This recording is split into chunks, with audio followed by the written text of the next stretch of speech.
তাহলে আজকে আমরা যেটা পড়তে যাচ্ছি গোস্ট, হেনরি গিবসনের লেখা। গোস্ট মানে হচ্ছে ভূত, ভূত মানে হচ্ছে অতীত, অতীত কালের কথা বলা হচ্ছে। এখানে এক ভয়ঙ্কর অতীত নিয়ে আলোচনা করা হবে। 1881 সালে এটা লেখা হয়েছিল, 1882 সালে এটা প্রিমিয়ার্ড হয়। সমালোচনা, সমাজে প্রচুর প্রতিক্রিয়া সৃষ্টি হয়েছিল। কারণ কি? এই নাটকের মাধ্যমে সমাজ ব্যবস্থাকে সমালোচনা করা হয়েছে। সমাজ ব্যবস্থার একটা অবিচ্ছেদ্য অঙ্গ হলো পরিবার, সেই পরিবার সিস্টেমটাকে ব্যঙ্গ করা হয়েছে। পরিবারের মধ্যে যে একটা হিপোক্রেসি থাকে, সেই হিপোক্রেসিকে তুলে ধরার চেষ্টা করা হয়েছে। কীরকম হিপোক্রেসি? বাইরে থেকে দেখায় যে পরিবারটা খুব সুন্দর, হ্যাপি হ্যাপি ফ্যামিলি, কিন্তু ভেতরে কিন্তু সেটা সব কিছু ঠিকঠাক চলছে না। বুঝতে পারলে? এই বিষয়গুলোকে যেন তুলে আনার চেষ্টা করা হয়েছে। এবং ট্র্যাডিশনাল মোরালিটি মানে প্রথাগতভাবে কিছু নৈতিক মানদণ্ড যে সমাজ স্থাপন করে দিয়েছে, সেটার বিরুদ্ধে কথা বলা হয়েছে এই নাটকের মাধ্যমে। নৈতিক মানদণ্ড যেগুলো আজকের দিনে, যেগুলোর প্রয়োজনীয়তা আছে কি নেই আমরা কেউই জানি না, কিন্তু সেই নৈতিক মানদণ্ডগুলোকে আমাদের অনুসরণ করতে হচ্ছে। সেই নৈতিক মানদণ্ডের বিরুদ্ধেও যেন আওয়াজ তুলেছে এই নাটকে। নাটকটার নাম হচ্ছে গোস্ট। সর্বোপরি রিলিজিয়াস যে থিওরিগুলো রয়েছে, ধর্মতত্ত্ব যেগুলো রয়েছে, সেই ধর্মতত্ত্বকে অনেকটাই মিনিংলেস বলা হয়েছে এই নাটকটার মধ্য দিয়ে। এবং ধর্মতত্ত্বের যে মোরালিটি, যে রিলিজিয়াস মোরালিটি রয়েছে, সেই রিলিজিয়াস মোরালিটিগুলোও যে ঠিকঠাক নয়। যেমন ধর্মতত্ত্ব অনুযায়ী মেয়েদের নোবেল পড়তে নেই, রোমান্স পড়তে নেই। ধর্মতত্ত্ব অনুযায়ী মেয়েদের মানে রোমান্টিক বুকস পড়তে নেই, কিন্তু এখানে বলা হচ্ছে কেন পড়বে না মেয়েরা, ওয়াই? এবং ধর্মতত্ত্ব অনুযায়ী বলা হয় a woman can not question her husband. একটা উমেন কোনোদিনই তার হাজব্যান্ডকে কোয়েশ্চেন করতে পারে না। তার হাজব্যান্ড যদি তার সাথে কিছু রং করছে, ভুল করছে, তার সাথে টর্চার করছে, a woman should obey it and take it for granted. উমেনকে এটাকে চুপচাপ মেনে নিতে হবে, এইটা ধর্মতত্ত্ব বলছে। আর যদি হাজব্যান্ড ভুল করছে, সেই হাজব্যান্ড কার কাছে জবাবদিহি করবে? গডের কাছে জবাবদিহি করবে। তার কারণ a woman is always under the control of husband. এবং উমেনের একটা মহিলার সবসময় কিন্তু হাজব্যান্ডের নিয়ন্ত্রণে থাকা উচিত। এই যে জিনিসগুলো, এগুলো ধর্মতত্ত্ব বা রিলিজিয়াস মোরালিটির আন্ডার পড়ে। এই নাটকের মধ্যে এইগুলোকেও প্রশ্ন করা হয়েছে। তাহলে পরিবারতন্ত্রকে প্রশ্ন করা হয়েছে, এবং ট্র্যাডিশনাল মোরালিটিকে প্রশ্ন করা হয়েছে, এবং যে ধর্মতত্ত্ব রয়েছে এবং ধর্মের যে কিছু নৈতিকতা রয়েছে যা আজকের প্রেক্ষাপটে মানানসই নয়, সেইগুলোকেও প্রশ্ন করা হয়েছে এই নাটকের মধ্যে। যখন এই নাটক প্রকাশিত হয়েছিল, যেটা হেনরি গিবসন লিখেছেন, হেনরি গিবসন যখন লিখছেন না, এই নাটক সমাজে বিশাল প্রতিক্রিয়া সৃষ্টি করেছিল, প্রচুর ক্রিটিসিজম হয়েছিল। নাট্যকারের এগেনস্টেও আর নাটকের এগেনস্টেও প্রচুর ক্রিটিসিজম হয়েছিল। এবার যদি সামারিটাকে এক কথাই জেনে নিই, তাহলে কি জানতে পারবো? এখানে রয়েছে কয়েকটা ক্যারেক্টার রয়েছে, তোমাকে জানতে হবে। প্রথম রয়েছে সমাজের একটা খুব প্রতিষ্ঠিত ব্যক্তি রয়েছে, যে নাটকের মধ্যে নেই বললেই হবে, নাটকের মধ্যে নেই, কিন্তু তার কথা বারবার উঠে আসবে নাটকে। বুঝতে পারলে? সমাজে একটা প্রতিষ্ঠিত ব্যক্তিকে তুমি দেখতে পাবে, যার কথা বারবার উঠে আসবে, কিন্তু তার রোল কেউ প্লে করবে না। বুঝতে পারলে? এইরকম একটা পার্সন রয়েছেন। তার কারণ উনি আজ মারা গেছে, কিন্তু তার কথাটা বারবার নাটকের ক্যারেক্টারগুলোর মধ্যে দিয়ে শুনতে পাবে। সেই ক্যারেক্টারের নাম হচ্ছে ক্যাপ্টেন এলভিং। কি নাম ক্যারেক্টারের নাম? ক্যাপ্টেন এলভিং। ইনি হচ্ছেন সমাজের একজন খুব সম্মানীয় ব্যক্তি ছিলেন। এবং ক্যাপ্টেন এলভিং এর স্ত্রী হচ্ছেন মিসেস এলভিং। ক্যাপ্টেন এলভিং এর স্ত্রীর নাম মিসেস এলভিং। সেই মিসেস এলভিং আজ বিধবা। ক্যাপ্টেন এলভিং মারা গেছেন বহুদিন আগেই। এখন মিসেস এলভিং কোনোভাবে সংসার চালিয়েছেন, এবং এরা যেহেতু ধনী পরিবারের, সেই জন্য খুব একটা অসুবিধা কিছু হয়নি। মিসেস এলভিং নিজের ছেলেকে হোস্টেলে পড়াচ্ছেন, এবং তার ছেলের নাম মিসেস এলভিং, এবং ক্যাপ্টেন এলভিংয়ের যে ছেলে, সেই মিসেস এলভিং এবং ক্যাপ্টেন এলভিংয়ের ছেলের নাম হচ্ছে অসওয়াল্ড। কি নাম? অসওয়াল্ড। সেই অসওয়াল্ড হোস্টেলে থাকে। হোস্টেল থেকে পড়াশোনা করে তিনি আজকে একজন প্রতিষ্ঠিত শিল্পী, ড্রয়িং করেন, ছবি আঁকেন, এবং তার নাম ডাক রয়েছে সমাজে। এবং তার ছবি আঁকার শ্রেষ্ঠত্ব সমাজের বিভিন্ন স্তরে পৌঁছে গেছে। সেই অসওয়াল্ড আজকে বাড়ি ফিরে এসছেন। তো স্বাভাবিকভাবে মিসেস এলভিং খুবই খুশি। হাজব্যান্ড মারা গেছে, তার জীবনের একমাত্র ইচ্ছা, তার জীবনের একমাত্র সব কিছু আশা, তুমি বলতে পারো সব কিছু, ইচ অ্যান্ড এভরিথিং যেটা বলতে পারো, সেটা হচ্ছে তার ছেলে অসওয়াল্ড। অসওয়াল্ড বাড়ি আছে, তিনি খুব খুশি হচ্ছেন। তারপর আমরা জানতে পাচ্ছি যে এই চরিত্রে এই যে নাটকটা রয়েছে, আরেকটা চরিত্র রয়েছে। আরেকটা চরিত্রকে একজন সাধু রয়েছেন পেস্টর ম্যান্ডার, যার নাম হচ্ছে, এই পেস্টর ম্যান্ডার আসছেন। পেস্টর ম্যান্ডার আসছেন, ইনি মিসেস অ্যালভিংয়ের বাড়িতে আসছেন। ইনি যাজক। সেখানে যে গ্রাম্য পরিবেশে একটা চার্চ আছে, সেই চার্চের পূজারী তিনি মিসেস অ্যালভিংয়ের ফ্রেন্ডও বটে, তিনি বুঝতে পারছেন। তো মিসেস অ্যালভিং এবং এই যাজকের মধ্যে যখন কথা হচ্ছে, তখন তুমি বুঝতে পারবে যে মিসেস অ্যালভিংয়ের অতীতটাকে এরা আলোচনা করছেন। এই যাজক, যিনি মিসেস অ্যালভিংকে অনেক আগে থেকেই চেনেন, এবং মিসেস অ্যালভিং এবং যাজকটা নিজের অতীত নিয়ে আলোচনা করছেন।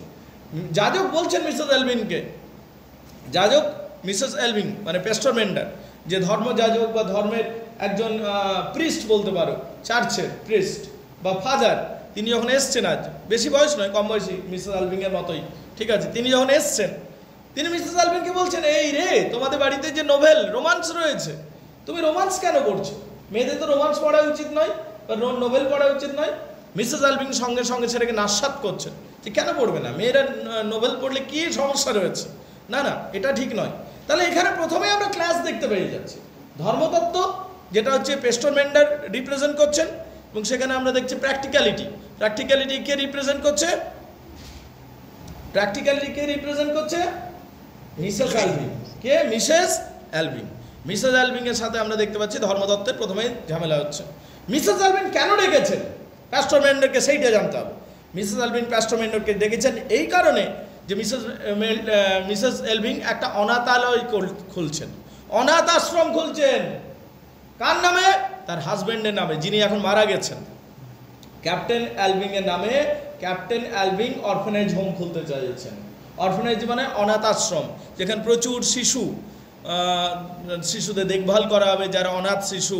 এবং তিনি এই জন্য ক্যাপ্টেন অ্যালভিংয়ের জমানো সমস্ত সম্পত্তি, সমস্ত টাকা ক্যাপ্টেন অ্যালভিংয়ের সব অনাথ আশ্রমে দিয়ে দিচ্ছেন, যাতে কি অনাথ আশ্রমে ক্যাপ্টেন অ্যালভিংয়ের টাকা লাগে।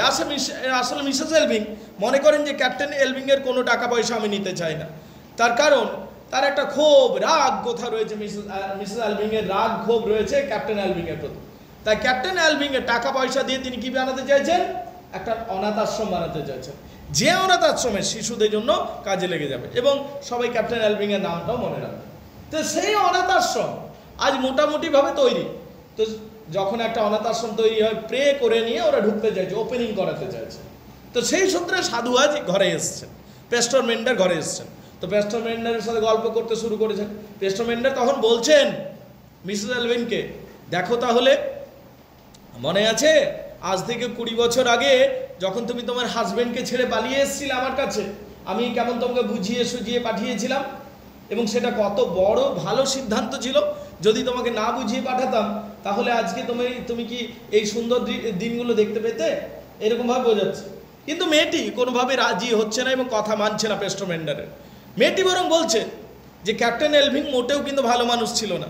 ক্যাপ্টেন অ্যালভিং আমার উপর টর্চার করতো, আমাকে মারতো, আমাকে সে নেশাগ্রস্ত অবস্থায় he force me in every kind of way. তাহলে কি করে আমি এগুলো সহ্য করতে পারি? পেস্টর ম্যান্ডার তো এই সমস্ত কথা শুনে একটু হয়ে যাচ্ছে। পেস্টর ম্যান্ডার বলছেন যে হাজব্যান্ড যদি ব্যাডও হয়, খারাপও হয়, ধর্ম অনুযায়ী তুমি কিন্তু মানে ওয়াইফ কিন্তু কোনো দিনে হাজব্যান্ডকে কোয়েশ্চেন করার অধিকার পায় না, তাকে সেগুলো সহ্য করতে হবে, সেইটাই ঈশ্বর বলেছেন। এবং হাজব্যান্ড যদি কিছু ভুল করছে, ঈশ্বরের কাছে উনি জবাবদিহি করবেন। কিন্তু পেস্টর ম্যান্ডারের এই ধর্মতত্ত্বকে বা রিলিজিয়াস মোরালিটিকে মেনে নিতে পারছে না মিসেস অ্যালভিং। মিসেস অ্যালভিং এর প্রতিবাদ করছে। বলো বুঝতে পারলে কিনা? এখানে আবার ক্লাস দেখতে পাচ্ছি যে ধর্মতত্ত্বের এগেনস্টে মিসেস অ্যালভিং যাচ্ছে। এরপরে আমরা দেখতে পাচ্ছি পেস্টর ম্যান্ডার এবং মিসেস অ্যালভিং যখন গল্প করছেন, তখন দেখছি বাড়িতে একটা পরিচারিকা রয়েছে, একটা কম বয়সী মেয়ে রয়েছে। সেই কম বয়সী মেয়েটির নাম রেজিনা। ওদের বাড়িতেই বড় হয়েছে, ছোট থেকে ওই বাড়িতেই কাজ করে এবং তাদের বাড়িতেই বড় হয়েছে রেজিনা। আসলে রেজিনা হলো স্থানীয় একটা কাঠমিস্ত্রির মেয়ে। রেজিনার মা মারা যাওয়ার পর রেজিনার মাও এই ক্যাপ্টেন অ্যালভিং এর বাড়িতেই পরিচারিকা হিসাবে কাজ করত। তারপরে রেজিনার মা এই শিশু জন্ম দেয় কাঠমিস্ত্রির সাথে বিয়ে হয়ে যাওয়ার পর। এবং এই শিশু রেজিনা কিছুটা বড় হওয়ার পর আবার এদের বাড়িতেই কাজ করতে শুরু করছে, যার নাম হচ্ছে রেজিনা। বুঝতে পারলে কিনা? রেজিনা তাহলে এখানে বড় হচ্ছে পরিচারিকা হিসাবে, বাড়ির পরিচারিকা হিসাবে। আমরা এরপর দেখতে পাচ্ছি অসওয়াল্ড নেমে আসছে। অসওয়াল্ড বাইরে যাচ্ছে, কিছুক্ষণ পর অসওয়াল্ড ফিরে আসছে। ইতিমধ্যে আমরা দেখতে পাচ্ছি পেস্টোমেন্ডার রেজিনাকে বলছে, রেজিনা তোর বাবার সাথে দেখা হয়েছিল, কাঠমিস্ত্রিটার সাথে দেখা হয়েছিল, ঠিক আছে? স্ট্রেঞ্জ দেখবে, ওই কাঠমিস্ত্রির সাথে দেখা হয়েছিল। তোর বাবা বলছে যে তুই কিন্তু তোর বাবার কাছে ফিরে যা, কিন্তু তুই যেতে চাইছিস না কেন? তো রেজিনা বলছে, না না না, আমি আমার বাবার কাছে যাবো না, ও শুধু মদ খায় এবং খুব ইরেসপন্সিবল পারসন, আমি বরং এই মিসেস এলভিংয়ের বাড়িতেই যাব। কিন্তু পেস্টোমেন্ডার বোঝানোর চেষ্টা করছে যে তুমি একটা মেয়ে এবং তোমার দায়িত্ব হচ্ছে তোমার পিতার দেখভাল করার, সে বৃদ্ধ হয়ে যাচ্ছে। কিন্তু রেজিনা এগ্রি করছে না। রেজিনা বলছে না, আমি মিসেস এলভিংয়ের সাথে যাবো, এবং মিসেস এলভিংও বলছে রেজিনা আমার বাড়িতেই থাকবে। বুঝতে পারলি কিনা? রেজিনাকে বাড়ির পরিচারিকা, তাই তো? ঠিক। এরপর আমরা দেখতে পাচ্ছি অসওয়াল্ড আসছে। অসওয়াল্ডের সাথে রেজিনার একটা প্রেম চলছে আমরা দেখতে পাচ্ছি। অসওয়াল্ড এবং রেজিনা, মানে অসওয়াল্ড হলো মিসেস এলভিংয়ের ছেলে আর রেজিনা হলো বাড়ির পরিচারিকা। আমরা এদের মধ্যে একটা লাভ অ্যাফেয়ার বা প্রেম দেখতে পাচ্ছি অসওয়াল্ড এবং কার? রেজিনার মধ্যে। এটা মিসেস এলভিং যখন জানতে পাচ্ছেন, তখন মিসেস এলভিং খুব চিন্তিত হয়ে পড়ছেন। মিসেস এলভিং মনে করছেন যে না, এই সম্পর্কটা ভালো নয়, এটা ঠিক নয়, মিসেস এলভিং মনে করছেন। তখন পেস্টোমেন্ডার বলছেন যে সমস্যাটা কী আছে, পেস্টোমেন্ডার জানতে চাইছেন। তখন পেস্টোমেন্ডারকে তিনি বলছেন, রেজিনা যখন এরা চলে যাচ্ছে, এই রেজিনা এবং অসওয়াল্ড যখন চলে যাচ্ছেন, তখন পেস্টোমেন্ডারকে বলছেন মিসেস এলভিং, রেজিনা নয়, মিসেস এলভিং। মিসেস এলভিং বলছেন যে এটা আমার অতীত এবং সেই অতীতের পুনরাবৃত্তি হচ্ছে। বলছি কীভাবে অতীতের পুনরাবৃত্তি হচ্ছে? ব্যাপারটা খোলসা করে বলো, পুরো খুলে বলো ব্যাপারটা কি হয়েছে। তখন মিসেস অসওয়াল্ড বলছে, আপনারা ক্যাপ্টেন এলভিংকে বড়ই সুনাম করতেন, কিন্তু ক্যাপ্টেন এলভিং মোটেও কিন্তু ভালো মানুষ ছিল না। ক্যাপ্টেন এলভিংয়ের মাল্টিপল রিলেশনশিপ ছিল, মাল্টিপল লাভ অ্যাফেয়ার্স ছিল। তার মধ্যে আমার বাড়ির যে পরিচারিকা ছিল, মানে রেজিনার মা যিনি ছিলেন, তার সাথেও ক্যাপ্টেন এলভিংয়ের রিলেশনশিপ ছিল। এবং এই পরিচারিকা একটা সময় প্রেগন্যান্টেড হয়ে পড়ে। রেজিনার মা যে ছিল, মাদার অফ রেজিনা গট প্রেগন্যান্টেড, বুঝতে পারলে, বাই ক্যাপ্টেন এলভিং। যখন এই অবস্থা তৈরি হয়ে যায়, তখন রেজিনার মা যে প্রেগন্যান্টেড হয়ে গেছিল কুমারী অবস্থায়, তাকে বিয়ে দিয়ে দেওয়া হয়েছিল গ্রামের একটা অকেজো কাঠমিস্ত্রির সাথে। আফটার গেটিং প্রেগন্যান্ট, সেই কাঠমিস্ত্রিকে বলা হয়েছিল যে একটা ফরেনারের দ্বারে প্রেগন্যান্টেড হয়ে পড়েছে। এবং সেই কাঠমিস্ত্রি যেহেতু টাকা পয়সাও পেয়েছিল, এরা যেহেতু মিসেস এলভিং কিছু টাকা পয়সাও দিয়েছিল, তখন কাঠমিস্ত্রি এই মহিলাকে বিয়ে করে নেয়। এবং কিছুদিন পর আমরা জানতে পারি সেই রেজিনার জন্ম হয়। তারপর আমরা জানতে পারি কিছুদিন পর রেজিনার মাও মারা যাচ্ছে এবং রেজিনা বড় হচ্ছে, এবং আলটিমেটলি রেজিনা ঠিক করছে যে না, মিসেস এলভিংয়ের বাড়িতে কাজ করব। এবং তাহলে মিসেস এলভিংয়ের বাড়িতে কাজ করতে শুরু করছে। কিন্তু যদি আমরা পুরো বিষয়টা একটু ভালো করে বুঝি, তাহলে রেজিনা যার বাড়িতে কাজ করছে, অ্যাকচুয়ালি সে কিন্তু সেই বাড়ির পরিচারিকা নয়, সেই বাড়ির মেয়ে। বোঝার চেষ্টা করো। তার কারণ ওই বাড়িটা কার? মিস্টার এলভিংয়ের বা ক্যাপ্টেন এলভিংয়ের। তাহলে ক্যাপ্টেন এলভিংয়েরই মেয়ে হচ্ছে রেজিনা, তাই না? তাহলে নিজের বাড়িতেও পরিচারিকা হিসাবে কাজ করছিল এতদিন রেজিনা। তো যাই হোক, রেজিনা এই ব্যাপারটা এখনো জানে না। তো এই কথাটা যখন পেস্টোমেন্ডার শুনলো, তখন পেস্টোমেন্ডার মানে সাধুটা বা যাজকটা খুব চিন্তিত হয়ে পড়লেন। তিনি বললেন, এটা তো তাহলে খুব খারাপ বিষয় হচ্ছে, রেজিনাকে কোনোভাবে আর এই ঘরে রাখা যাবে না। তার কারণ রেজিনা এবং অসওয়াল্ড এরা ব্রাদার অ্যান্ড সিস্টার হচ্ছে, এবং এদের মধ্যে যদি অলরেডি রিলেশনশিপ হয়ে গেছে, সেটা খুবই খারাপ বিষয়। এবং এরা যদি ভবিষ্যতে বিয়ে করে নেয়, then that will be the worst thing. তো এইটাকে কোনোভাবে অ্যালাউ করতে যায় না। তখন বলছে তাহলে উপায় কি? তাহলে রেজিনাকে তার বাবার কাছে আমি পাঠিয়ে দেবো এবং সেইটা জোর করে বলবো।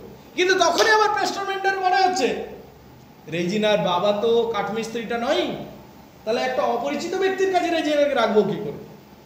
বায়োলজিক্যাল তো ফাদার হচ্ছে না, কাঠমিস্ত্রি হচ্ছে কি বায়োলজিক্যাল ফাদার? তাহলে একটা যুবতীকে একটা অন্য ব্যক্তির কাছে রাখাটাও ধর্মসঙ্গত নয়। এইটা মনে হচ্ছে কার মনে হচ্ছে? পেস্টোমেন্ডার। পেস্টোমেন্ডার কিন্তু অনেক আলোচনা করার পর ঠিক করলো যে রেজিনাকে আমি পাঠিয়ে দেব, এখানে রাখবো না। কিন্তু মিসেস এলভিং কনফিউজ যে আমি কি করব। মিসেস এলভিং তার ছেলেকে খুব ভালোবাসে। ইদানিং তার ছেলে অসওয়াল্ড খুবই অসুস্থ হয়ে পড়েছে। ইতিমধ্যে অসওয়াল্ড নেমে এলো উপর থেকে অসওয়াল্ডের সাথে গল্প হলো পেস্টো মেন্ডার, এবং পেস্টো মেন্ডার বললো যে আর্টিস্ট, তুমি আর্টিস্ট হলে কেন আর্টিস্ট হলে? আর্টিস্টদের জীবন সঙ্গবদ্ধ নয়, আর্টিস্টরা বড় এলোমেলো থাকে, এবং সেটা একটা এলোমেলোভাবে জীবনযাপন করা ধর্মের দৃষ্টিকোণ থেকে একটা পাপ। কিন্তু আমাদের অসওয়াল্ড এটা মেনে নিতে রাজি নয়। সে বলছে না না না, এলোমেলো জীবনযাপন কোনোভাবেই পাপ নয়, এটা ব্যক্তি স্বাধীনতার মধ্যে পড়ে। কে কীভাবে জীবনযাপন করবে, কে বিয়ে করবে, কে বিয়ে করবে না, কে সারা জীবন কুমার থাকবে, কে সাধু হবে, এটা ব্যক্তি স্বাধীনতার মধ্যে পড়ে। তো এখানে আবার ধর্মতত্ত্বের সাথে একটা প্র্যাকটিক্যাল ওপিনিয়নের ক্লাস দেখতে পাচ্ছি, এবং তিনি বলছেন যে আর্টিস্টরা, ধর্মতত্ত্বের যাজক যিনি পেস্টো মেন্ডার বলছেন আর্টিস্টদের সাধারণত জীবন একটা লাইসেন্টিয়াস লাইফ হয়, কিন্তু ইনি বলছেন, আমাদের অসওয়াল্ড বলছে যে তাতে কোনো গন্ডগোল নেই। যদি কোনো আর্টিস্ট প্রস্টিটিউটদের ভিজিট করেই বা, হোয়াটস রং ইন দ্যাট? তাতে কী সমস্যা এসে গেল? কিছু তো সমস্যাই নেই। এইভাবে এখানে আমরা প্র্যাকটিক্যাল ওপিনিয়ন এবং ধর্মতত্ত্বের এগেনস্টেও একটা দ্বন্দ্ব বা লড়াই আমরা দেখতে পাচ্ছি। Everybody gets it clear? এরপরে আবার আমরা কি দেখব? এখানে আমরা আরেকটা বিষয় দেখতে পাবো। আমরা দেখতে পাচ্ছি পেস্টো মেন্ডার এরপর চলে যাচ্ছে, আমরা দেখতে পাচ্ছি অসওয়াল্ড অসুস্থ হয়ে পড়ছে। অসওয়াল্ড তার মায়ের সাথে কথা বলছে যে আমি যে অসুস্থ হয়েছি, সিফিলিস বলে একটা সেক্সুয়াল ডিজিজ আছে, ঠিক আছে, সেইটা আমার হয়েছে। তো বলছে তোর এটা হলো কি করে? বলছে আমি জন্ম থেকেই এই ব্যাপারটা, আমার জন্ম থেকেই আমি রোগগ্রস্ত। আমি ডাক্তারের কাছে গেছিলাম, ডাক্তারবাবু বললেন এই সিফিলিস রোগটা দুইভাবে হতে পারে।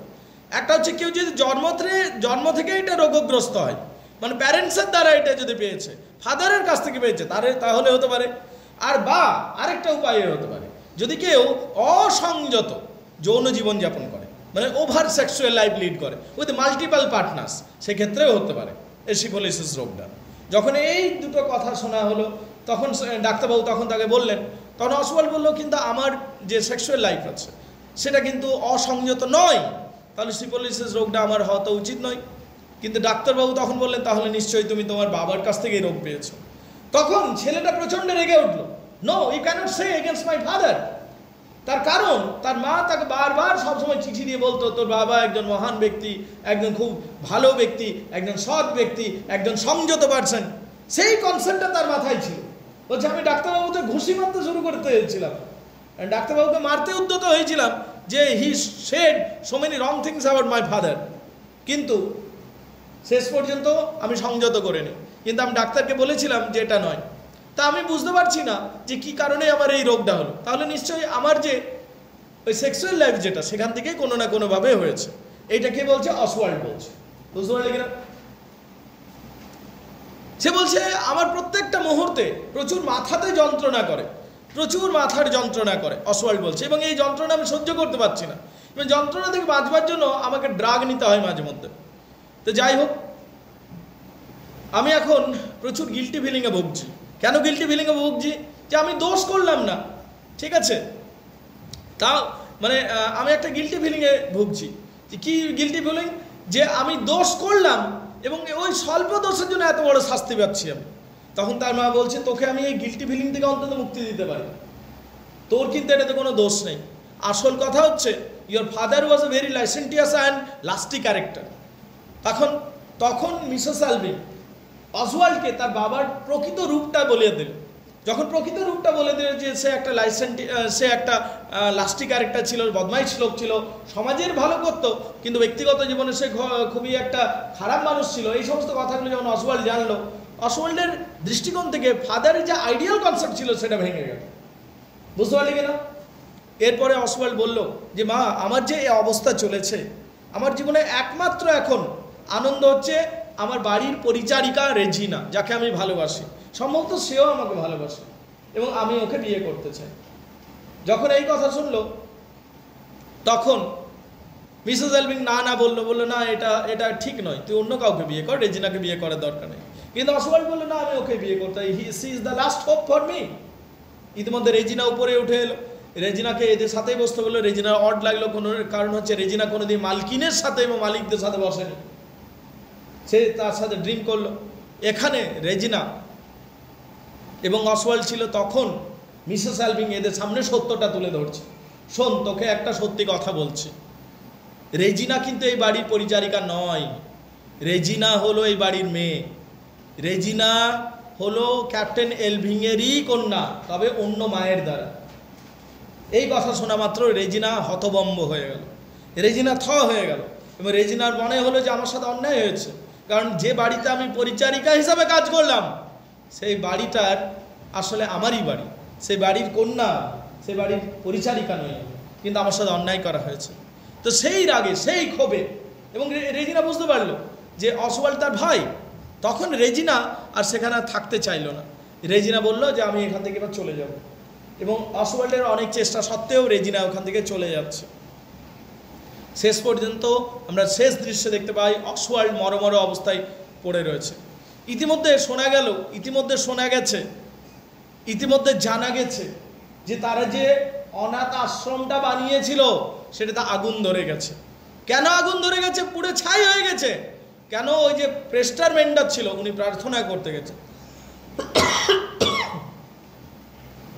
এবং প্রার্থনা করবার সময় সম্ভবত মোমবাতি থেকে আগুন ধরেছে। বা সেই কাঠমিস্ত্রি যে ছিল, তার স্মোকিং করার হ্যাবিট ছিল, তার স্মোকিং করার হ্যাবিট তাকে আগুন ধরেছে। মোট কথা, হয় কাঠমিস্ত্রি বা পেস্টার মেন্ডার, এদের দুজনের কারো কাছ থেকে হোক এই দুর্ঘটনাটি ঘটেছে।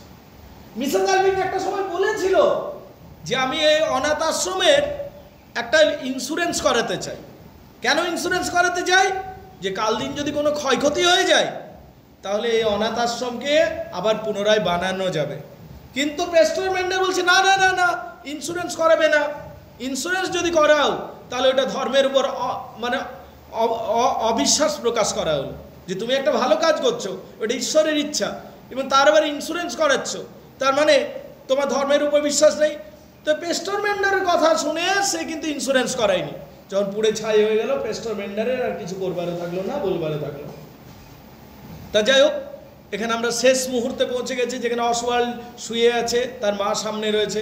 অসওয়াল্ড বলছে সিফিলিসের একটা অ্যাটাক ইতিমধ্যে চলে এসছে, এরপরে যদি আমার অ্যাটাক আসে সিফিলিসিস, আমি প্যারালাইজড হয়ে যাব।